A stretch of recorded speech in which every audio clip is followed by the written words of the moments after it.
Sir, Yeah. Sulama, so can we start? yeah. Yes, we can start. Yeah. Please wait a minute, sir. We are Just having 5 minutes, a sir. We'll formal just 5 minutes. welcome address and all. Yes, sir. Did you inform the things to Yes, sir. Sharma? Yes, sir. Yeah, Yes, sir. yeah. Maulidaran? Yes, sir. Yep. I think you have to increase your voice. Correct தான் இருக்கா? Yes, It's sir. okay. It's okay. Okay. Can I start the session, sir? Please wait. I will inform you. Please wait. Yes, sir. Yes, sir.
ரோஹினிமா வராங்களா பாரு.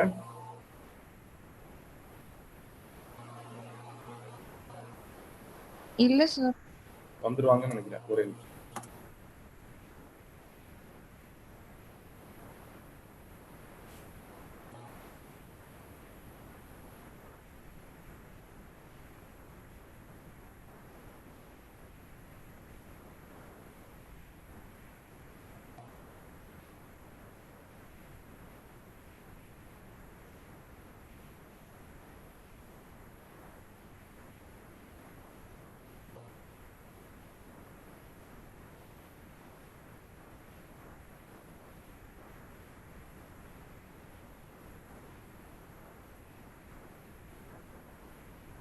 Maulidaran, you can start now. Can I start, sir? Yes, you can. Good evening to one and all present here. For the series named COVID-19 Mindsight, I am Maulidaran, IEEE student, member of Engineering and Biology Society from the Department of Electronics and Communication Engineering. On behalf of St. Joseph's Institute of Technology, I am here to volunteer for today's session. Now, I would like to extend my first and foremost gratitude to Honorable Chairman Sir Dr. B. Babu Manogaran, our Managing Director Mrs. B. Jessipriya Ma'am, and our Director Sir Mr. Sasi Segar, and our beloved Principal Dr. B. Ravichandran Sir for giving this opportunity to conduct this webinar. I would also like to extend my gratitude to our Head of Department Dr. C. Jnanakausalya Ma'am, Student and Staff and Student Affairs, and Dr. G. Rohini Ma'am, Lab Affairs, for their ceaseless support. Now, I will be sharing a few words about our speaker. Our speaker of the day, Dr. Ashwin Karpan sir, is a consultant in internal medicine at Clinical's Global Health City, Perumbakam, Chennai. He has 14 years of experience and his expertise includes critical care, acute inpatient care, general care of hospitalized patient, medical and emergencies, screening for anemia, antenatal health checkups, tuberculosis health checkups, and sexual transmitted diseases. Thank you, sir, for accepting our invitation. We are immensely happy to have you with us. Before we start this session, I would like to say a few instructions to be followed by the participants. Kindly post your questions in the chat box. There would be a question and answer session at the end of the webinar. The attendance link will be posted at the end of the webinar today. Now, I invite a speaker of the day to kindly start the session. A very good evening to everyone present here. On behalf of Clinical Global Hospital, I am happy to be a part of this esteemed institution, especially St. Joseph. One of my brother, he has graduated from St. Joseph's Engineering College, from mechanical engineering, and the other brother was also graduated from St. Joseph's architectural firm. That's a long, long year ago. I'd be happy to associate myself with St. Joseph Engineering College, and especially the chairman, who was kind enough, and I was always seen him as a strict disciplinarian. We had a few interactions before. So it's a great honor and privilege to be talking to you this evening. So we all are youngsters. At least I'm not. Maybe like you guys are all youngsters. So it's been a great journey throughout in associating myself in educating the students for a long time, because I feel students are the ones who take home the messages to the next generation and the previous generation, because we know most of our parents are actually completely engrossed with their traditions, and the current scenario and the previous tradition and the beliefs are a contradiction in many ways. Today, COVID-19 has been a great infection, or one of the greatest that mankind has ever seen. It has taught us many things, not only infection and deaths and all of this, but it has brought the world to a stop from the busy schedule and made us analyze which is true, which is not true, how do we discuss our life, what is happening. There are many people who have gone through these infections, who have lost their loved ones, who are happy to be out of this disease. There are many such things which has been taught, out of which humanitarian has also shown its way. We have seen migrant workers who are dying because of the sudden lockdown, because of poverty, because of not giving their wages, and many reasons without food. And we have seen how people have gone to help them. So humanitarianly or human being, it's shown the best out of us. I think this was a great opportunity, learning opportunity for all of us. Today, I would be talking to you about the infection, prevention, and impact of what has happened so far in COVID-19. So coming to the slides, are you able to see my slides? Yes, sir. Yes, sir. Sure. So we all know that the first infection was started in Wuhan province, probably in December 30th. And that is the reason why it has been named as COVID-19, Coronavirus Infection Disease 2019. So from there, we had our first case in 30th January in Kerala province in Thrissur, where there was a person or a medical student who returned all the way from Wuhan province to Kerala, and that is how the infection started. It was an imported disease. It is not the disease of Indian origin. It was somewhere imported from else in the world. From there, if you see Dubai, Iran, Iraq, Spain, Italy, every country started to get affected each. And in March 17th, UK was badly affected. And many countries have crossed these places. So the first case, as it was reported, was quarantined, was treated, and Kerala was one of the first state to get affected in Indian province. But that is the last and the best state to have contained the virus to a larger extent. And that we have to salute for their efforts from their governments and from their people in containing this virus. As of today, if you can see, there are 25 lakh 89,000 people affected, out of which 50,000 have died. That is around 2.2 to 3% of people who have affected have died. That tells us the intensity of the disease and the number of deaths which are happening, that this disease is a serious disease causing a lot of inconvenience to all of them. And in Tamil Nadu, especially, we have around 120 deaths in an average every day starting last 2 weeks, before which it was only 80, but in the last 2 weeks, the deaths have gone up. One of the reason is due to lack of early care in the health in containing the disease. The second thing is that people come delayed to the hospital, where we are unable to treat them adequately, and probably they lose their lives. So many people are under the impression that we have mild disease, we don't have to go to the hospital, we don't have to take any treatment, and it's going to get better by itself. That's a wrong conception. Anyone can get affected. We have people as young as 14 years who have died, and people who are as old as 80 or 90 years who are still alive. So we never know who is at risk. It is assumed that elderly people are at risk, and young children are safer. But in between groups, there are still a lot of things which are happening. So everybody needs to exercise caution when it comes to COVID-19. When the lockdown initially started, there were many sentiments of the patients, or, for example, the people.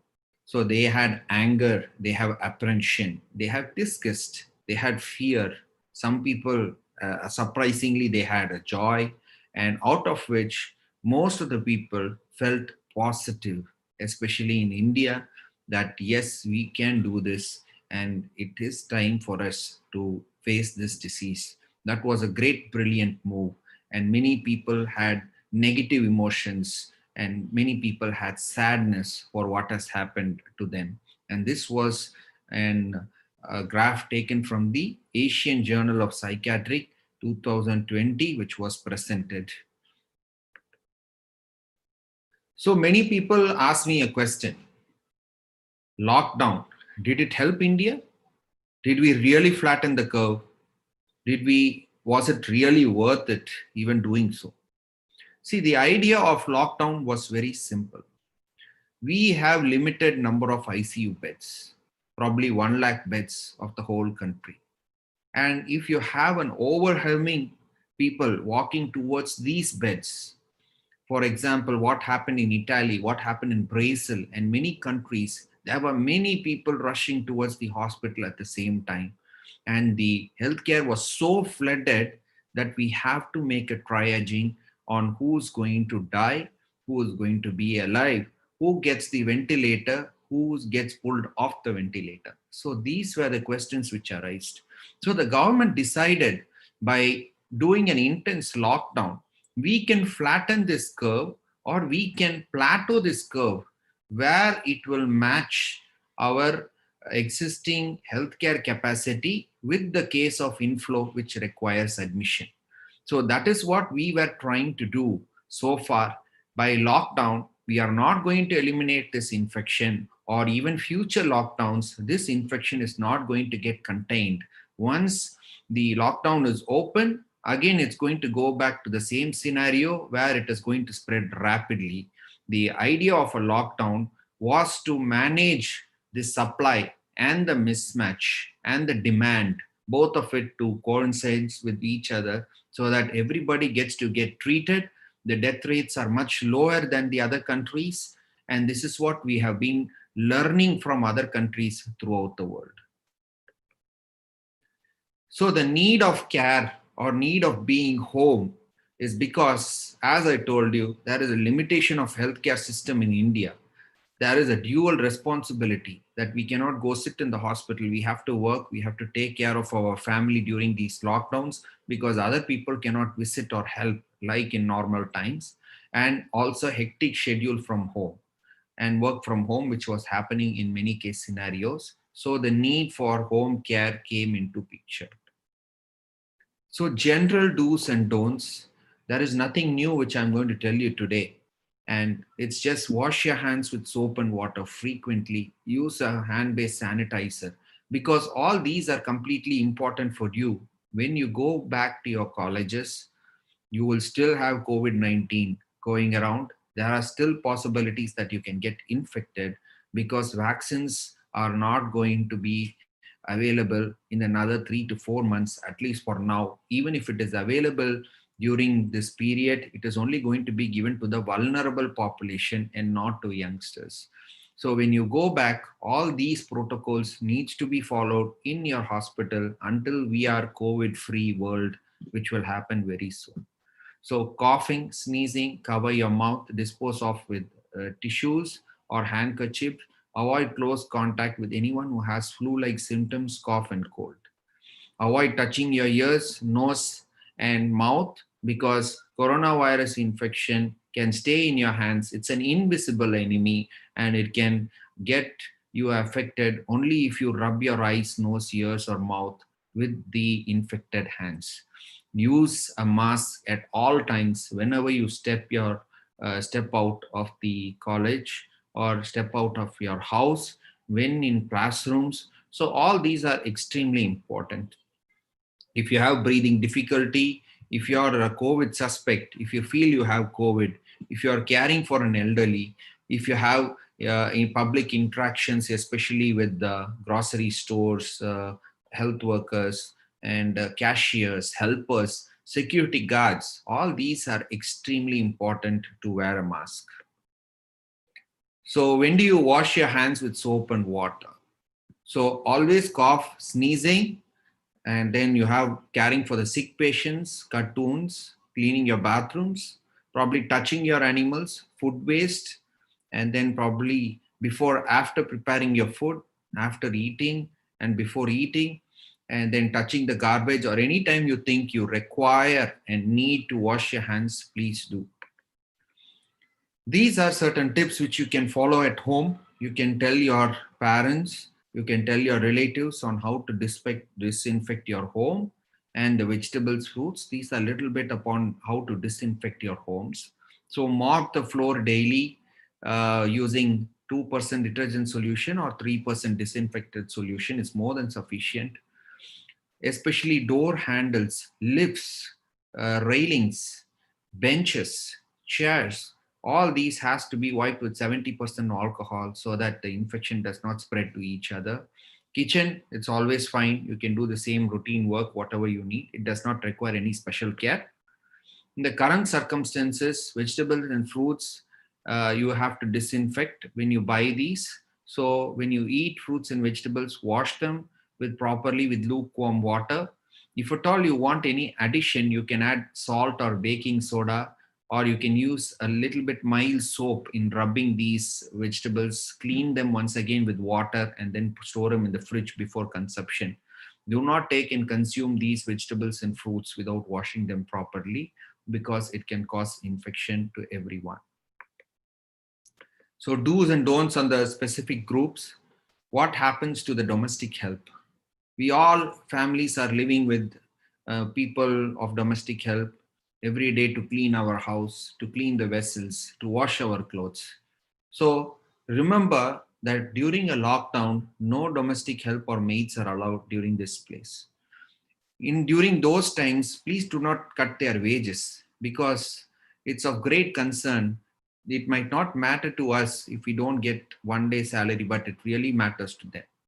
That will push them to a place where they will come to your house even if they are unwell because of salary, and then they will pass on the infection to you and the others at home, and they will also not be safe. Ask them to wash their hands every time when they come inside the house, when they go out of the house, probably any time whenever they go out to get some essential products. Ask them to wash their hands more frequently with soap and running water. By this way, you educate them, you educate yourself, you educate everybody around you. And these are the ways that we can spread this awareness of COVID-19 infection. And care for kids. If you have kids at home, especially your brother's kids or your sister's kids, or anybody for that matter, we know we have many cousins, and all these will be helpful for you, because you take down the message towards them on how to teach the kids and what to do. Nowadays kids are very smart, the generations are growing, they are extremely brilliant, and I hope Every one of you, whoever is listening to this lecture, is extremely brilliant and excellent in your etiquette. So do not touch teach them not to touch their nose, mouth, etc. And then keep them busy with toys, reading, playing games, online education programs. Of course, we all attend classes through online education programs. So keep them engrossed in that. Do not miss your classes. So ensure hand wash at least 20 seconds for these kids, because sometimes, they just wet their hands and walk out. So make sure you wash your hands thoroughly. Keep a separate towel for these kids and for you. Do not use the same towel, because if at all there is an infection, then it will circulate throughout the apartment or throughout the family, within the family. So it is better for everyone to have their own towels.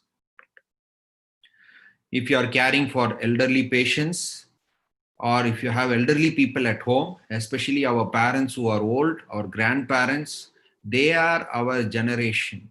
They are the ones we are here for.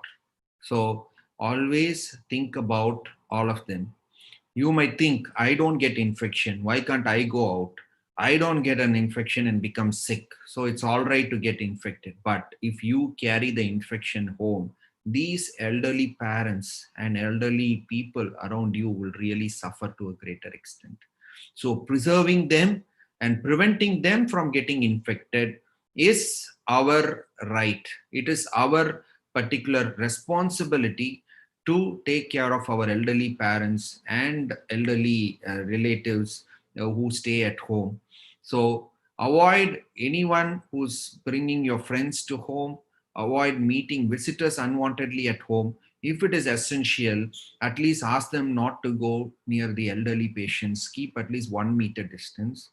Coughing, sneezing into your elbows, especially if at all you visit somebody's house. So the same applies. Ensure proper nutrition for these elderly patients. Fresh, hot cooked meals. Do not use the meals for one day to the other day, because they can feel sick. So hydrate them frequently. Take fresh juices to boost their immunity. All these are extremely important for elderly to stay healthy. So ask them to exercise. Even if they can't exercise, if they go to a park, ask them to walk in their terrace. Ask them to walk in their staircases. Ask them to do some sitting and standing exercises. They can meditate, which will improve your immunity drastically.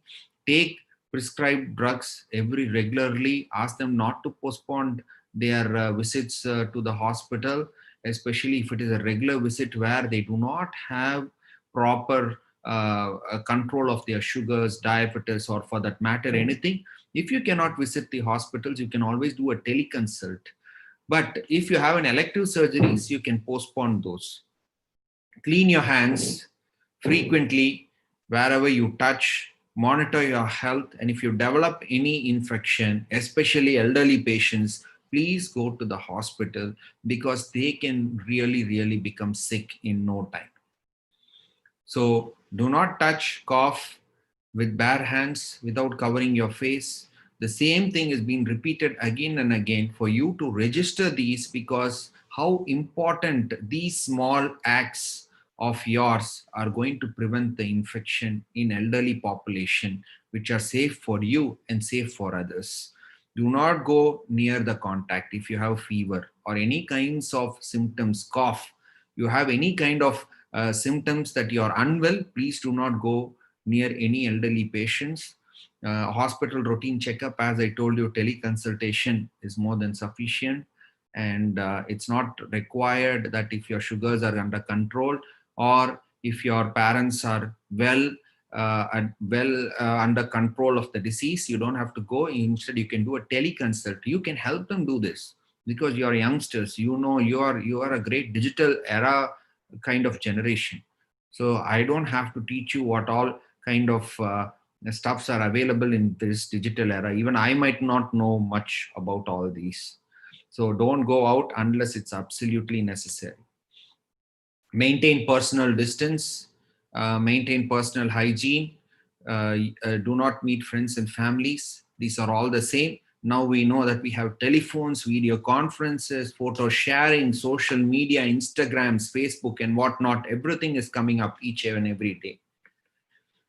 So unless there is an infection within an old age home, you don't have to bring your grandparents home. Actually, they are very safe to be there, because many people, we know now in this digital era, we leave our parents and grandparents back home in a shelter. So many people can have this kind of a problem, but this kind of a doubt, you don't have to abandon the home unless and until it is really necessary. So coming to the home isolation guidelines. Now people ask me in many ways, should we all rush to the hospital? Should we all come and get admitted if that is the one which is needed for COVID-19? Definitely not.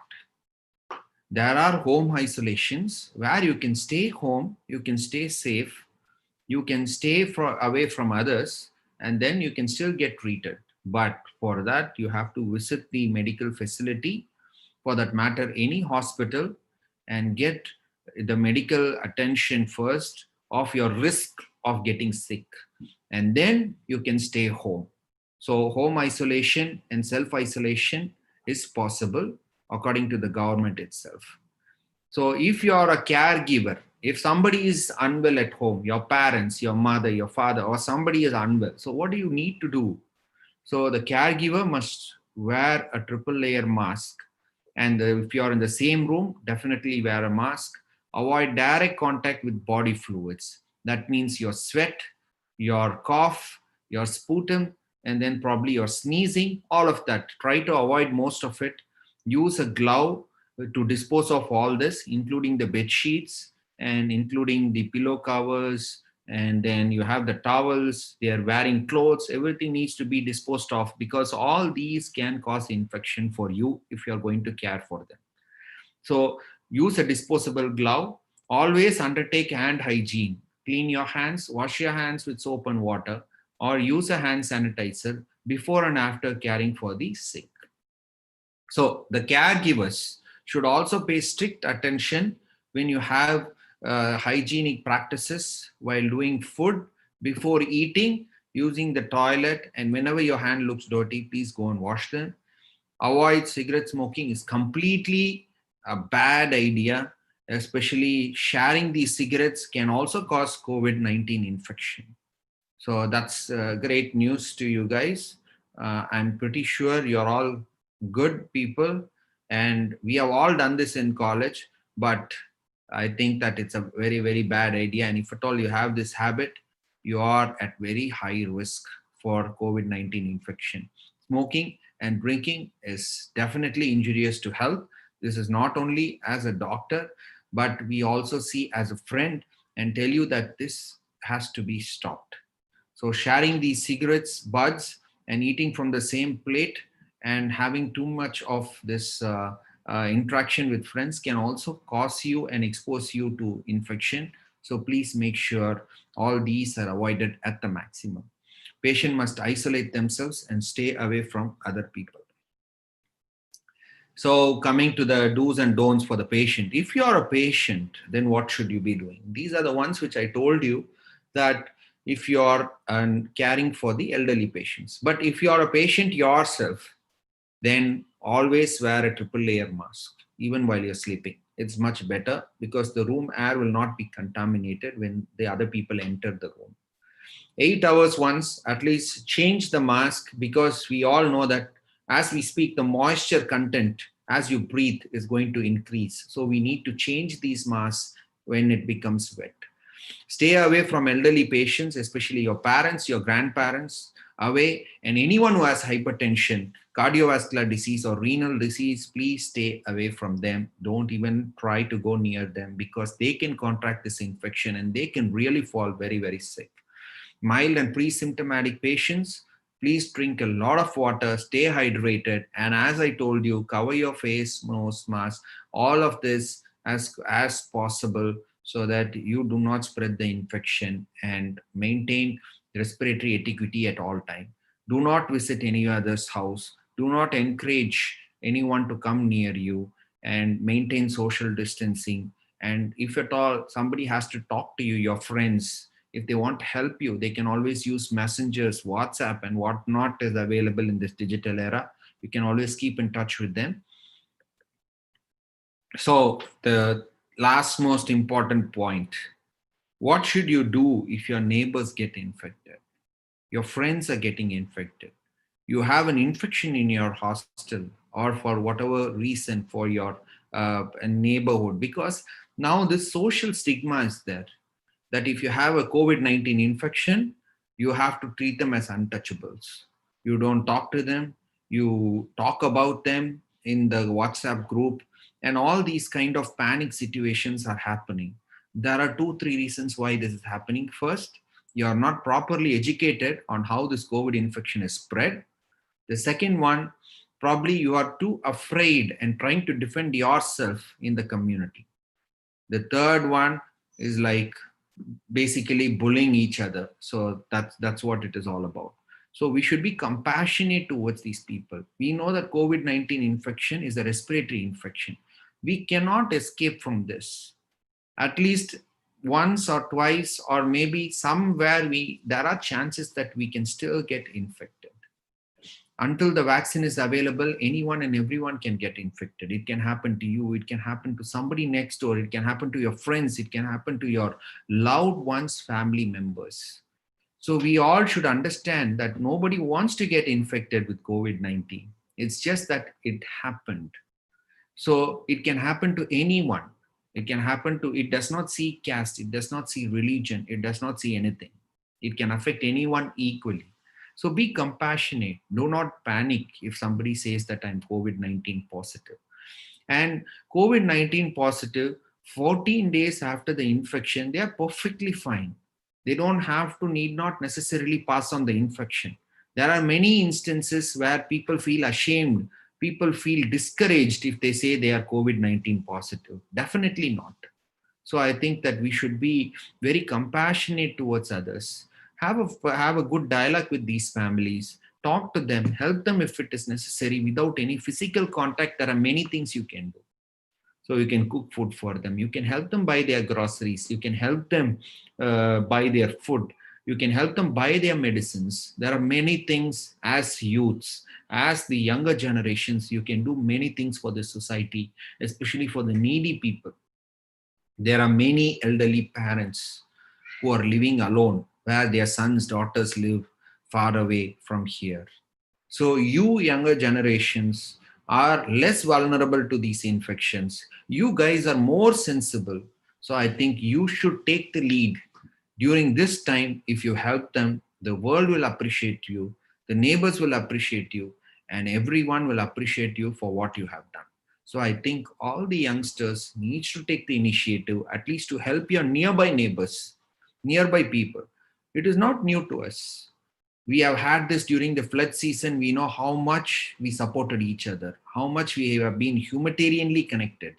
And we just consider this pandemic as the same as that. So we should be humanitarianly considerate towards our neighbor, rather than being and living in fear and trying to disguise yourself and others.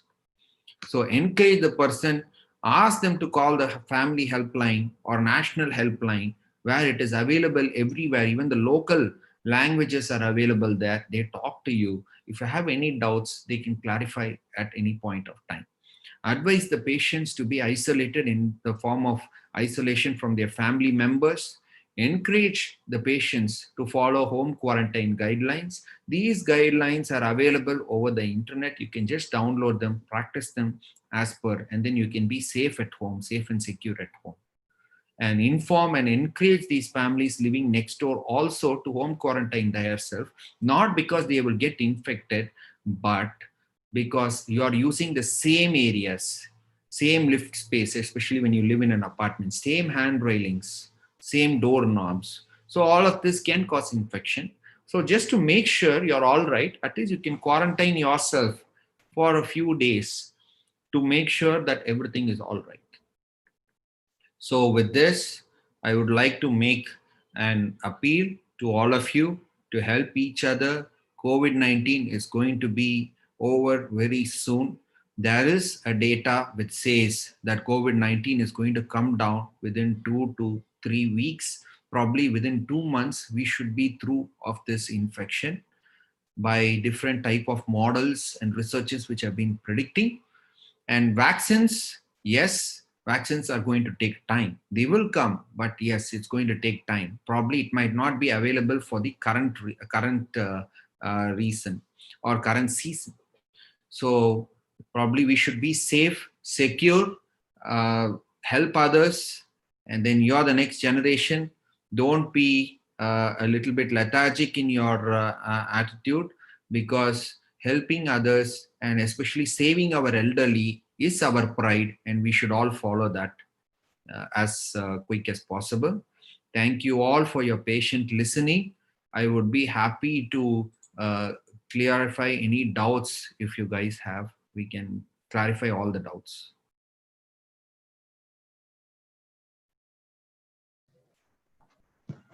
So thank you, sir, for your stimulating and fruitful words. Thank you. Now let's move on to the question and answer session, sir. Sure. Participants, you can post your questions in the chat box.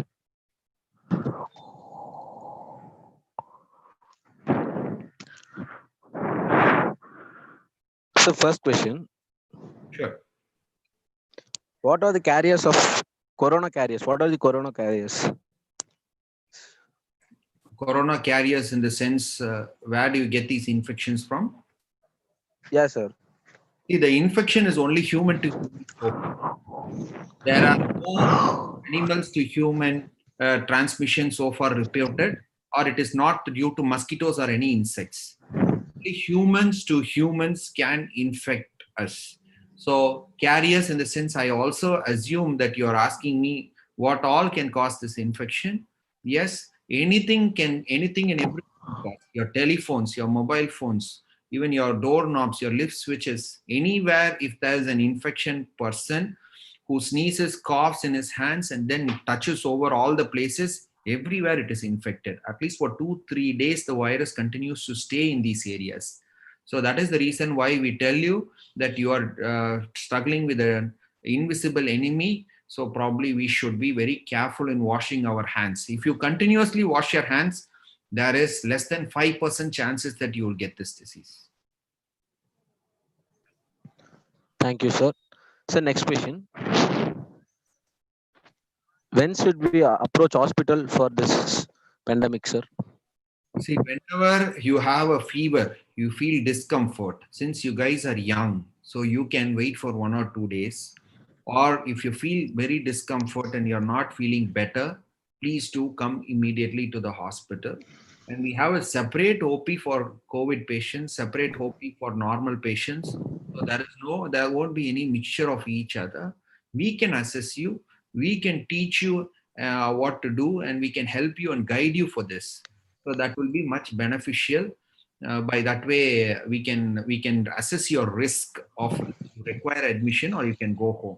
Don't come with an intention that you will be admitted, because we have home care packages introduced also, where you can still be at home, continue to be monitored by the doctors and nurses regularly, and if at all we require, we can call you in anytime. So don't worry about admission process. It's not that anyone who has COVID-19 needs to be admitted, especially young people. Definitely no need for any admission at all. You can assess your risk and uh, tell you what we will have to do. Thank you, sir.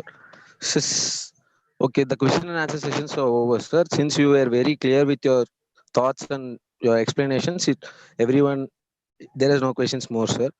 Now, thank you, sir, for answering all the questions promptly. Now it's time to express my gratitude to all behalf of ECE Department, St. Joseph Institute of Technology, and St. Joseph Groups of Institution. First and foremost, I thank our guest speaker, Dr. Ashwin Karupan sir, Consultant Internal Medicine, Clinicals, Global Health City. Thank you, sir, for finding time and giving information on COVID and how to deal with it on your busy schedule. Thank you, sir. Thank you. So I will also give my telephone number. So if you guys have questions, anytime you can WhatsApp me. I'll be glad to respond to all of you. Yes, sir. It's a pleasure.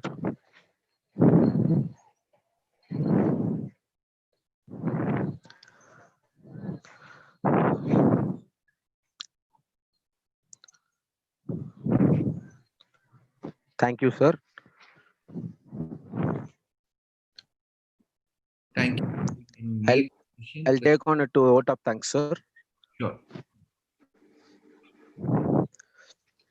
My heartfelt thanks to our beloved chairman, sir, Dr. B. Babu Manogaran, for his consistent upkeep in conduction of this webinar. My sincere thanks to our managing director, ma'am, Mrs. B. Jessipriya, and our director, sir, Mr. B. Sasisekhar, for their guidance in conduction of the webinar. I would like to express my gratitude to our principal, sir, Dr. P. Ravichandran, for his support to conduct this webinar. I also thank our head of the department and IEEE chapter advisor, Dr. C. Nyanakausalya, ma'am, staff and student affairs, and Dr. G. Rohini, ma'am, IEEE coordinator, head of lab affairs, for their words of encouragement and guidance. Also, I take this opportunity to thank the entire fraternity of St. Joseph's Institute of Technology and St. Joseph's Group of Institution for making this event a memorable success. Finally, I thank all the students, faculties, research scholars from India and other countries for their active participation in this webinar. Our, our next webinar will be presented by a passionate Dr. C. Kishore Kumar, Siddha Doctor, tomorrow at 5 p.m. Thank you all. Have a good evening. See you all tomorrow.